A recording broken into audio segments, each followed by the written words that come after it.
얼마 안 되게 네. 9번째. 오케이. 체킹하고 그쪽 체킹. 잠깐만요. 제목을 오디오 체킹. 제목을 좀 바꿔야 될 것 같아요. 제목을 뭘? 창조의 육신은 밑에. 창조성, 네, 그래가지고 제가 좀 자유평등 박애 갈게요. 자유평등 박애. 그러니까 주제가 낙수 효과와 자유평등 박애 이렇게. 오케이. 제가 하다 보니까 놓쳤네. 급하게 하고 오느라. 그걸로 가고. 네, 녹음 지금 들어가고 있고요. 오케이, 들어갑시다. 9번째. 둘, 하이, 큐!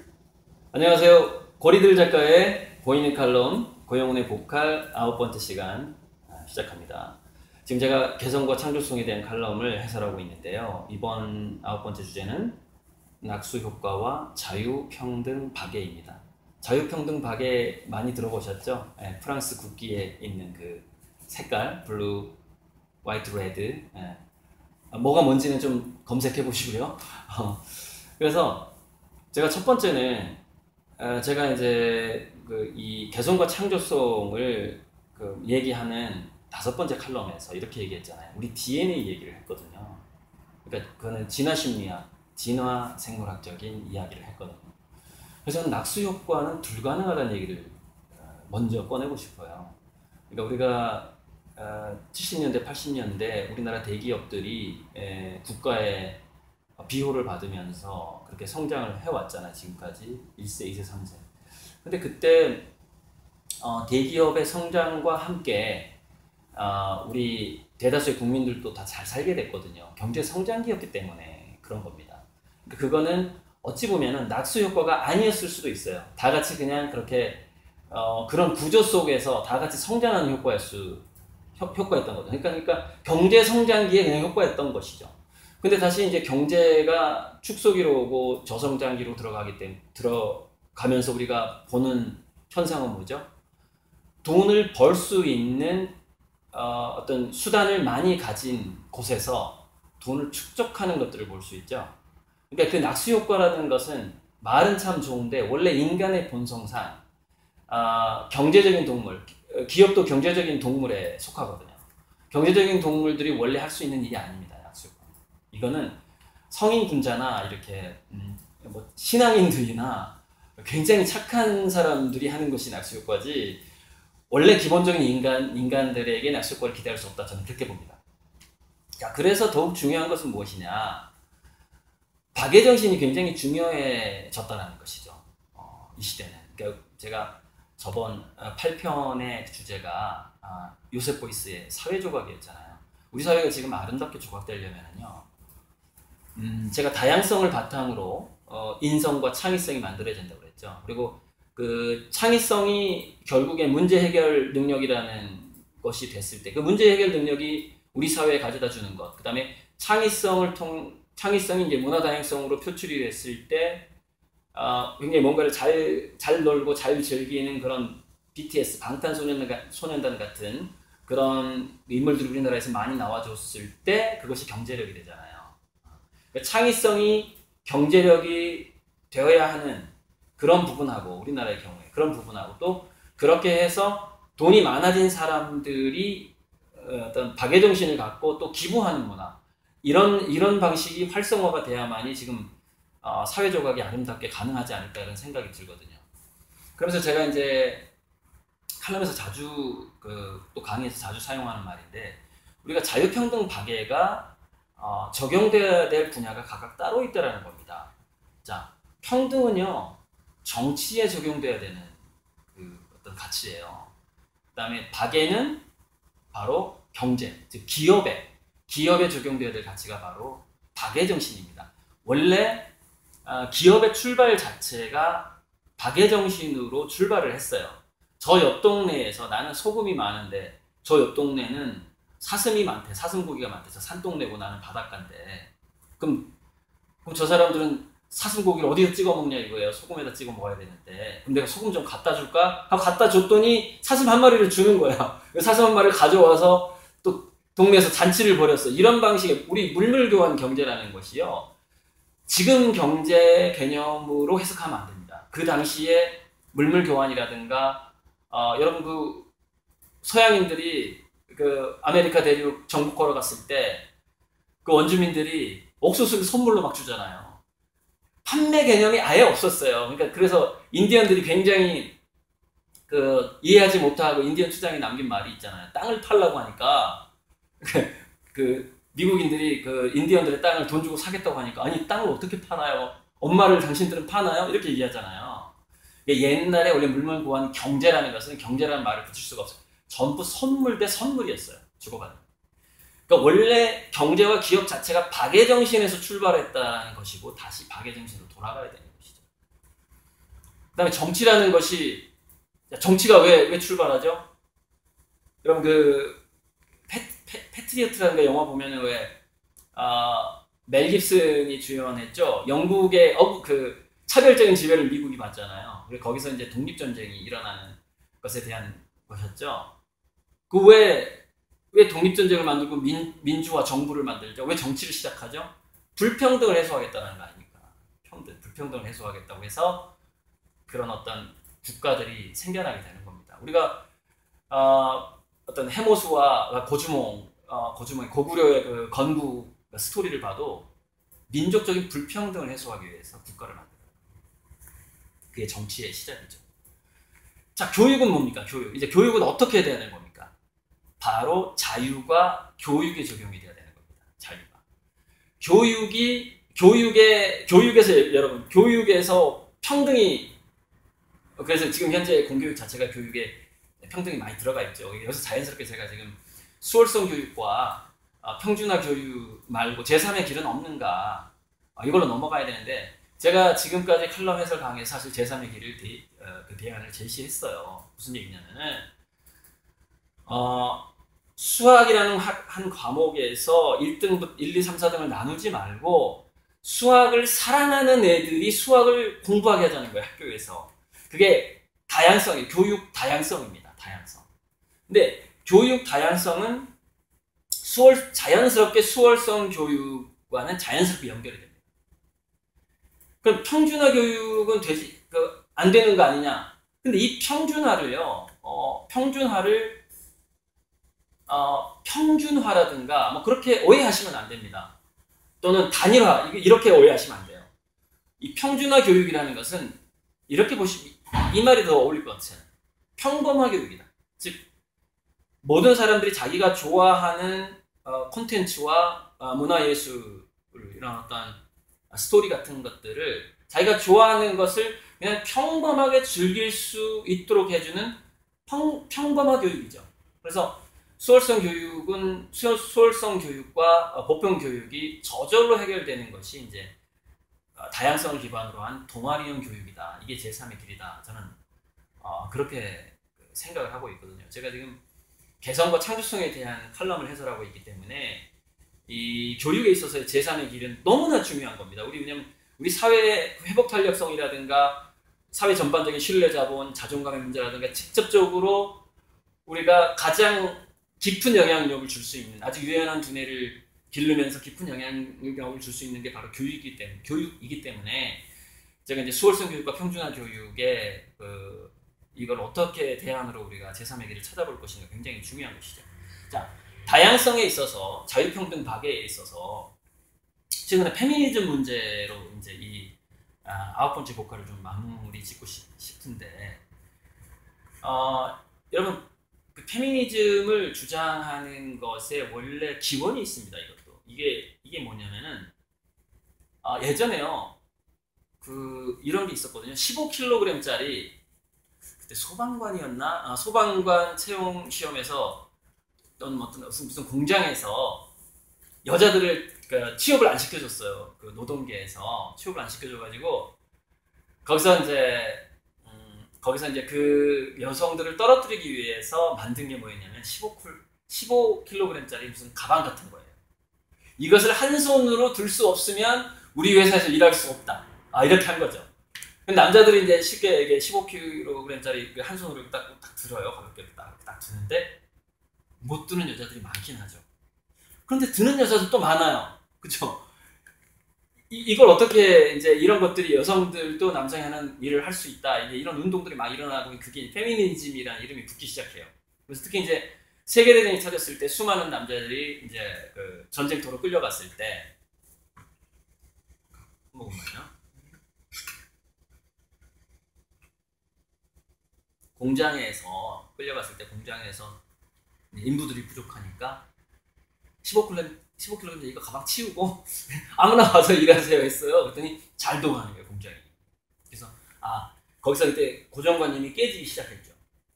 근데 지금까지 잘 깨지지 않는 것 중에 하나가 뭐냐면은 이거예요. 그럼 여자도 군대 보내라 이거. 그럼 여자도 군대 보내라.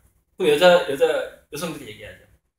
우리는 출산의 고통과 육아의 이 노동을 한다. 육아의 노동이 그 남자와 다르게 이게 심하다 이렇게 얘기를 하죠. 그러면은 아이를 안 낳는 여자들은 어떻게 하죠? 낳을 수 없는 여자들은 또 어떻게 하는 거죠? 그러니까 이렇게 소모적인 싸움을 하면 안 되고, 페미니즘은요 기본적으로 우리가 양심적 병역 거부 있죠. 그 헌법에 이게 위배되지 않는 걸로 나오거든요. 그래서 지금 부랴부랴 법률계에서는 사회공무의 다양성을 늘리려는 시도를 하고 있어요. 아직 그게 갖춰지지 않은 상황이어서 지금 아직 감옥에 가야 되는 아직 어떤 종교인지 아시죠? 감옥에 가야 되는 사람들이 좀 대기하고 있대요. 근데 그거 딱 지나면 이제 법률 적용이 바뀌면서 그 양심적 병역 거부가 뭐 2년 6개월에서 3년 정도 이렇게 사회공부를 할 수 있도록 하는데, 여성들이 출산의 고통을 얘기하니까, 그리고 요즘에 대부분 1.5명 뭐 한두 명 낳잖아요. 그래서 한국 여성들도 의무적으로 1년 동안 사회공부를 하게 하자는 겁니다. 그럼 저는 페미니즘 문제가 기본적으로 좀 상당 부분 갈등이 해소될 거라고 보거든요. 그래서 이제 1년의 사회공부 중에서 어디로 보냈으면 좋겠냐면요, 사회복지계로 보내는 거예요. 육아라든가, 그러니까 맞벌이 부부인데 그 아이를 잘 맡아주지 못하는 부분에서 직접 그 집으로 뭐 가는 그런 부분이라든가, 이제 고령화, 장애인 이렇게 사회복지 쪽으로 해서 우리나라의 20대 초반에 또는 30대 초반까지 넓게 봐서, 예를 들어서 뭐냐면은 나는 19살 때 결혼해가지고 애를 10년 동안 길러야 된다. 이렇게 하면은 우리가 군복무 연장 내지듯이 우리가 어떤 그 방위산업체 일했을 때 5년 동안 근무하면 우리가 군 면제시켜주고 그랬잖아요. 마찬가지로 내가 애를 길러야 된다면 10년 동안 유예시켜주는 겁니다. 그러면 30대에 1년 동안 사회공부하는 여성도 나오겠죠. 우리가 군복무 하듯이 비슷하게 그런 제도를 충분히 만들 수 있다는 겁니다. 제가 우리가 평등사회에 대해서 이걸로 마무리를 하겠습니다.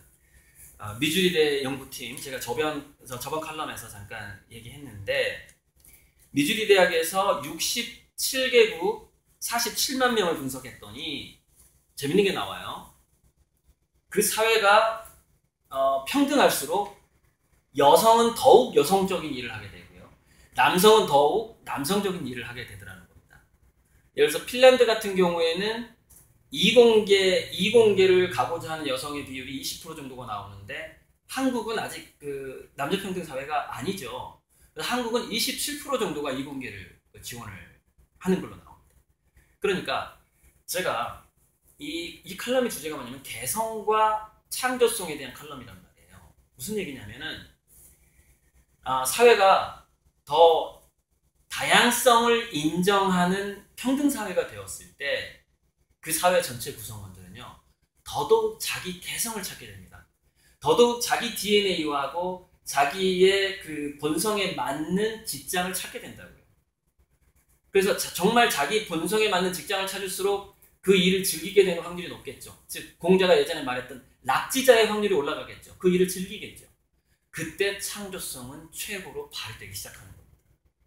그렇게 평등사회와 신뢰사회 평등사회가 바로 개성과 창조성으로 바로 연결된다는 것을 끝으로 9번째 복화를 마칩니다. 감사합니다. 오케이. 14분 남았네. 한 13분 남았네. 12분. 그건 모르지 이제. 잘 해주세요. 자, 이제 마지막. 나머지 이제 좀 남아 있고요. 네.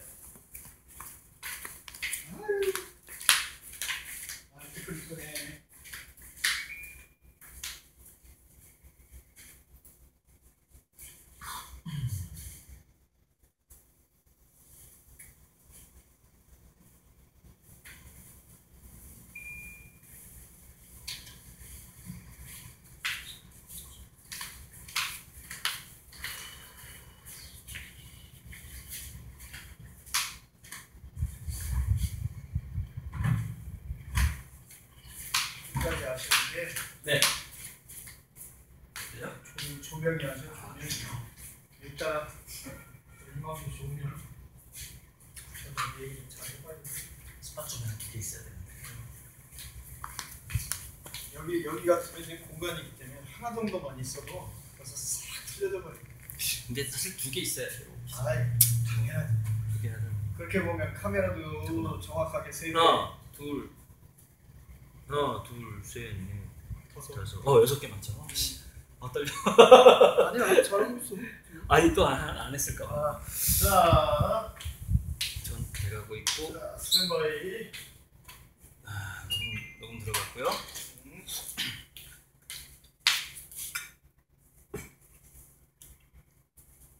자, 10번째 컬럼 마지막 준비하면 창조성을 위한 60 A씨가 아니고 60단. 네. 준비되는 거 들어갑시다. 스탠바이 10번째 하이 큐. 안녕하세요. 보리들 작가의 보이는 칼럼 고영훈의 보컬 10번째 시작합니다. 제가 필명이 보리들이고 본명이 고영훈이라서 두 이름을 계속 쓰고 있는데요.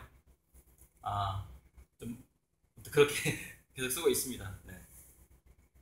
자, 개성과 창조성에 관한 칼럼을 해설하고 있고 10번째 주제는 창조성을 위한 6C입니다. 영어 C로 시작하는 6개가 등장을 하겠죠.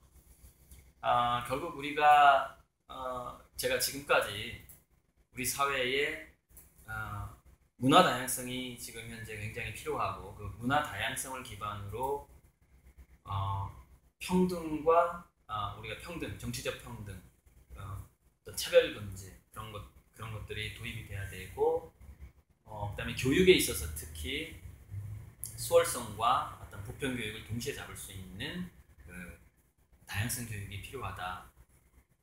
이렇게 쭉 해오고 있는데 그렇게 해야지 이제 우리 사람들이 자기 개성에 맞는 사회적인 역할을 하게 되고 개성에 맞는 사회적인 역할을 했을 때 우리가 아트 사커처럼 월드컵에서 우승을 하듯이 그런 존재들이 사회 전반적으로 많이 나타나게 되고 사회적인 경쟁력이 좋아진다. 이런 주제로 지금 쭉 이렇게 지금까지 해오고 있는데요.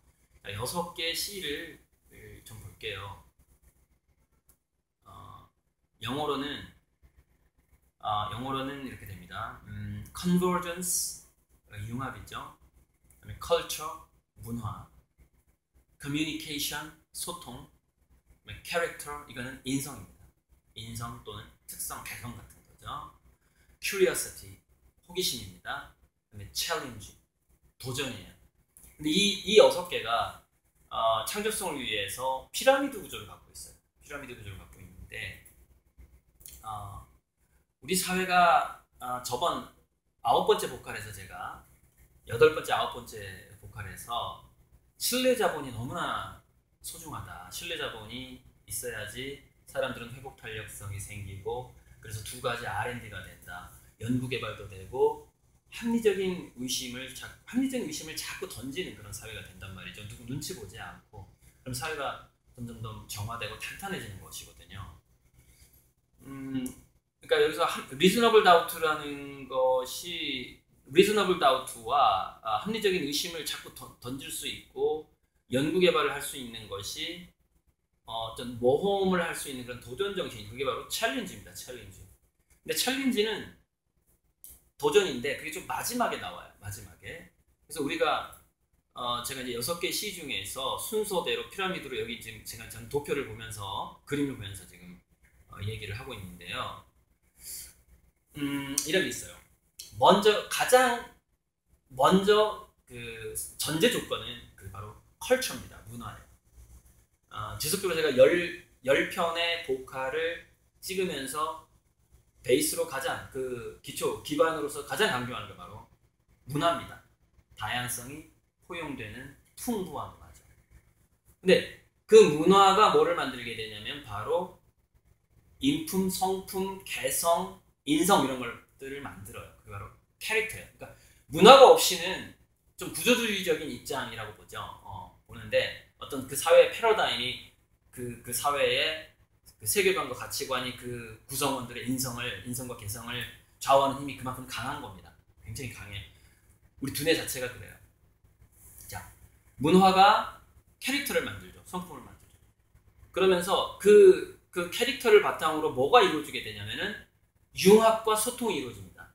그러니까 컬처와 캐릭터를 바탕으로 컨버전스와 커뮤니케이션이 가능한 것이죠. 근데 컬처와 캐릭터가 안 되면은요, 컨버전스와 커뮤니케이션이 안 돼요. 그러니까 우리가 대인관계 지능 있죠. 이런 것들이 잘 되지는 않는 겁니다. 우리가 지금은 집단지성의 시대예요. 혼자서 연구하고 혼자서 잘 되고 하는 게 없어요. 다 같이 그 다양성을 바탕으로, 다양한 개성을 바탕으로 그 사회가 얼마나 많은 지성과 개성이 손을 잡느냐의 문제가 너무나 중요한 거예요. 제가 전편에 왜 남녀가 평등한 나라일수록 더 여성은 여성답게 남성은 남성답게 개성을 찾게 된다라는 그런 연구조사를 얘기했는데, 이게 실리콘밸리인가 하버드대에선가 다양성이 창의력 지수에 가장 큰 영향을 준다라는 그 연구가 있었거든요. 그러니까 이렇게 굉장히 IQ가 좋고 뛰어난 A팀을 만들고요. 조금 이렇게 다양한 직업군과 그 IQ가 이렇게 상대적으로 낮은 사람들까지 들어가 있는 다양성을 갖춘 B팀을 만들어요. 그래서 A팀과 B팀에게 새로운 문제들을 줍니다. 그래서 문제 해결력이 어느 팀이 좋은가를 봤더니 굉장히 머리가 좋고 상위권인 사람들의 흔히 말하는 그 전문가의 오류 있죠. 이 사람들은 전문가의 오류를 범하기가 쉽더라는 거예요. A팀은. 그것을 사일로 효과라고 하기도 해요. 왜냐면 자기들이 너무 잘나가지고 다른 그룹하고 소통이 잘 안 되는 거예요. 그래서 오류가 많이 납니다. 그래서 뭐 맥나마라의 오류라는 얘기가 있죠. 맥나마라의 오류는 제가 다음 칼럼에서 한번 자세히 말씀드리고요.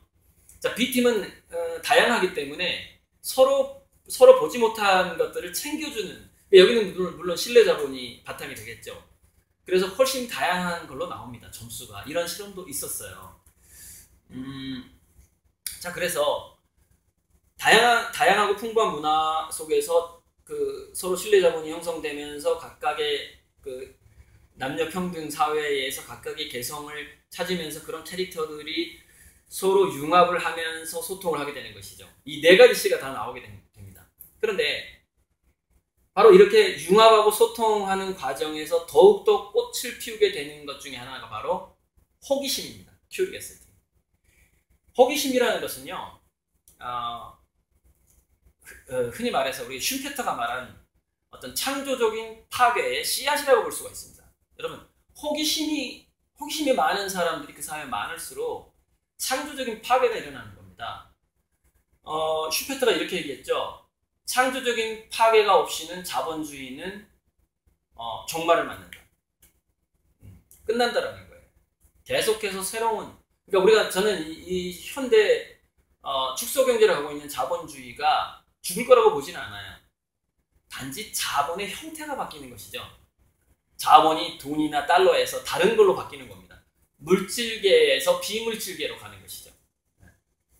그래서 저는 이제 이 자본의 형태가, 그래서 지금 암호화폐로 가는 것도 사실 화폐, 종이 자체가 물질이 사라지잖아요.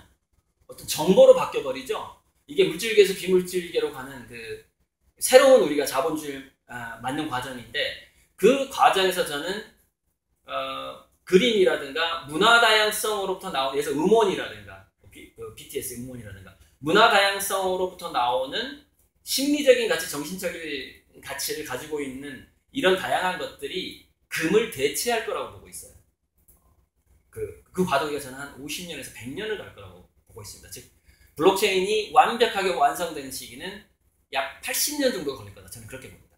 왜냐하면 인공지능이 완벽하게 양자 컴퓨터화가 돼야 하고 3월 인터넷이 전 세계가 연결되었을 때 진정한 블록체인이 완성되는 거예요. 실시간 블록체인이, 블록이 사라지는 거죠. 그래서 블록체인의 미래는 블록이 사라진다. 제가 이런 글도 칼럼에 쓴 적이 있는데, 자, 블록체인 얘기는 또 다음 칼럼에서 제가 하기로 하고요. 자, 그래서 컬처가 받쳐주는 캐릭터가 컨버전스, 융합과 커뮤니케이션, 소통을 만들게 되고, 바로 그 문화는 지속적으로 큐리어시티, 호기심을 가진 제2, 제3의 2세, 3세대를 지속적으로 탄생시키는 것이죠.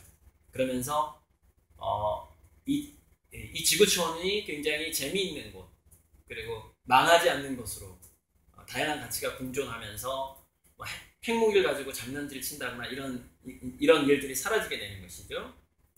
그러면서 마지막에는 이 호기심을 가진 사람들이 창조적 파괴를 하기 위해서 꼭 하는 행위가 있죠. 그게 뭐죠? 챌린지, 도전입니다.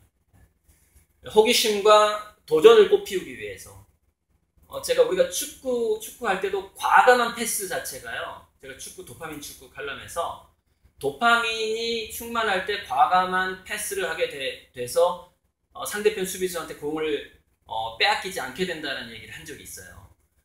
호기심과 도파민이 호기심을 만들고 바로 그 챌린지, 도전을 만들게 되는데 그게 여러 분야에서 창조적 파괴를 만들면서 개인의 자존감과 창의성이 국가의 창조성으로 완성이 되는 것이죠. 이게 바로 우리 전체적인 국가의 창조성을 위한 육시인데 실리콘밸리에서 유행하는 격언 2가지로 이 10번째 복화를 마치고자 합니다. 하나는 실리콘밸리에서 자주 유행하는 명언인데 실패했어도 괜찮아. 뭔가 배웠다면 이 말입니다. 즉 근데 또 이것에서 하나 더 나가서요. 실패를 권장하는 듯한 실리콘밸리의 명언이 있습니다. 빨리 망해야 싸게 망한다. Fail fast, fail cheap. 이것으로 10번째 복화 마치겠습니다. 감사합니다. 11분 나왔네요. 수고했어. 네, 감사합니다.